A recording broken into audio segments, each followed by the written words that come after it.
Magandang araw. So, today is Monday. So, ngayon, dahil matagal lang nagre-request ang ating darling ng sinigang sa bayabas. So, for today's video ay magluluto tayo ngayon ng bangus and tambakol sinigang sa bayabas. So, ito nga pala yung ating mga ingredients. Meron tayo ditong bangus at saka, ano ba ito? Yellow pin. Ayan. Meron tayong water spinach. Maglalagay tayo dito ng okra at saka sitaw. And then, ito yung ating bayabas. Lalagyan natin ng sandamakmak na luya at saka sibuyas para hindi natin malasahan yung kanyang lansa. So, ayan guys, palo na tayo dun sa ating pinapakulong tubig. Ayan, lalagay ko na unahin ko muna ilagay yung luya. Ayan. Sunod na natin yung sibuyas. Sandamakmak na sibuyas, sandamakmak na luya. Ayan guys. Then, syempre, susunod na natin yung ating bayabas. So, naglagay nga para ako dito ng 5 pieces na bayabas. Waiting lang tayo na kumulo yung ating sabaw. Tsaka lang natin ilalagay yung isda, tsaka yung mga pampalasa.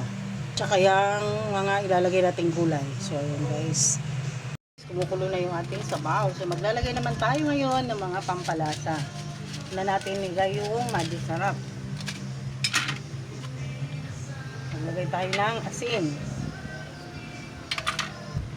Gagamit nga pala ako dito ng pamintang buo. So, ayan. Para hindi magkulay yung ating sabaw, guys. Para ayan, clear na clear ang ating sabaw. So, magdadagdag lang tayo ng kaunting asin. Ayan. Lagay na natin yung isda. Ngayon, lagay natin yung ating isda. Ayan. Unahin ko muna yung blue marlin. Ayan, guys.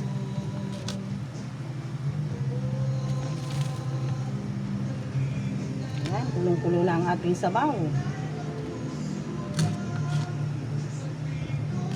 Ayan. Sabay na natin ilagay yung ating gulay. So, unahin muna yung okra. Ayan guys. Ayan. Tsaka yung sitaw.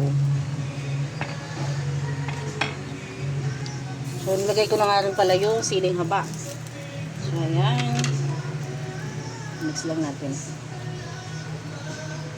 Para pag kumulo, okay na siya guys. Luto na yung gulay, luto na rin yung isda. Then, i-cover lang muna natin para hanggat sa maluto yung ating mga gulay at saka isda. Guys, okay na ito yung ating sinigang sa bayabas. So, ayan, tikman na natin mga guys para malaman natin kung okay na yung kanyang lasa.